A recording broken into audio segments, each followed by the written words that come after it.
I would like to repeat what Ice was saying previously. If you have any words of encouragement or praise for the people who were brave enough to come out today, thank you, Nikki. Thank you, Shanice. Thank you, Angelica.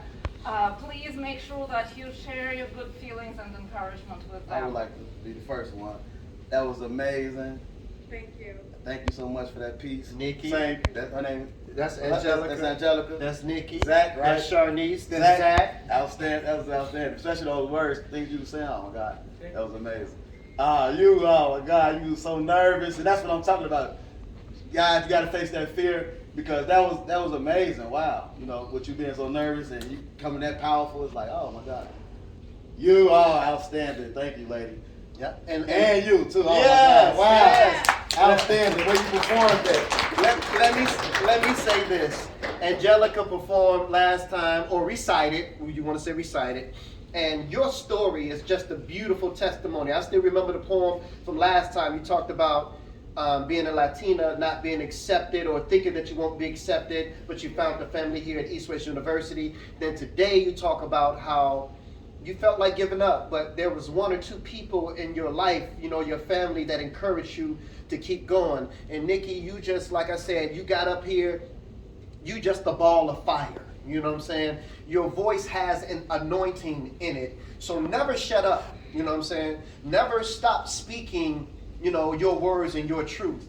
Zach, I love your poem. They were short, they were sweet, but the analogy that you used, you know, especially on the poem at the last one, you was like, you know, you love kills. You was like, hey, I love the way you put it. It was dynamic. You know what I'm saying? And never stop writing. If you haven't done it in a long time, now is the time. This has just been your wake-up call that we really need you in the world that we live in today. We're in the midst of a pandemic. We're in the midst of a war in Ukraine, and we need your writing.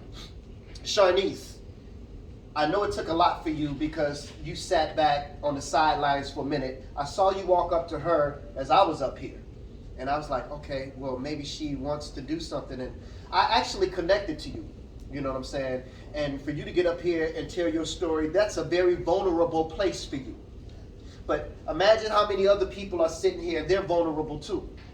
And they want to tell their story. You just encouraged a whole bunch of people who were sitting here who were vulnerable and did not tell their story. So I want to say I thank you for that. And Professor Polsky, I was told that you had connections to Ukraine. And when I wrote that poem, I wanted to be your voice in that poem.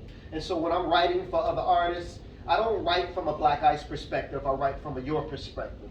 And the way you delivered that poem, I was like, I wonder how she's going to say it. You delivered it with so much confidence and so much conviction and passion for it that I want to say thank you just for me, just to see you bring that poem alive. Yeah. So yeah. thank you. Thank all everybody. Good job, guys. Good job. Great job. Thank you all so much. Yes, Our ma'am. website is iampoet.org. Nikki, Okay, come on up, Nikki. Somebody have a question? Come on up, Nikki. question. Oh, okay. Our website is iampoet.org. We are also open for membership. So we are poets who serve the community. You don't have to actually be a person. A poet, this stands for a people of extraordinary talent. So if you want to come up here, you want to help us serve the community, you want to use your art for activism work, then we are open for membership as well. Go ahead, Ms. Nikki. I just want to say something to her. Okay, to Sharnice and Angelica. Go ahead. Angelica. Uh-huh. So when I heard your poem, I didn't really listen to, I didn't really like get everybody else's poems and stuff like that, so I wasn't here for it. But your poem, I just want to say, believe it or not, you know, insecurities do kill, you know, and I was at a point when I was young, I used to not like the way I looked. I used to think I was too skinny. And, you know, a lot of people used to tease me because I had really, really long hair, long sideburns, just call me wolf girl and stuff like that. So, you know, I noticed that, you know, when you're insecure, it starts from a child. And it keep growing and keep growing and growing. If you don't have people that love you, it can kind of get worse and worse and worse. And I just want to encourage you on today because I felt the pain in your poem, and I want to cry for real because I'm an empath and I can really feel, you know, that you're still even battling right now. And I just want to encourage you to just love yourself. You know, you are perfect, you are beautiful, you are talented, you are everything. And the people that try to tell you different do not believe that, because you can speak affirmations to yourself, and you have to believe it. You know, let me just share this with you. I'm a professional dancer. I dance. And this young lady that came to the dance class all the time, she used to say, "Oh, I'm so fat, and I don't have no confidence. I don't look sexy. I don't look like this and stuff like that." And everybody used to be like, "Girl, you're so beautiful. You can do this. You are so gorgeous. You can do this." Just because everybody's slim and you doesn't mean that you can't be sexy. You can't find that inner girl. You know what I'm saying? So I just want to say that you are beautiful. You're not what you think. You look at yourself a totally different way from other people looking at you. Yeah. And because somebody else don't see your value, just know that you should know your value. And that's all I want to say. Come on up, come on up. Let's do this hug. Yeah. And then for you, so I heard your poem and you were talking about the love starts here.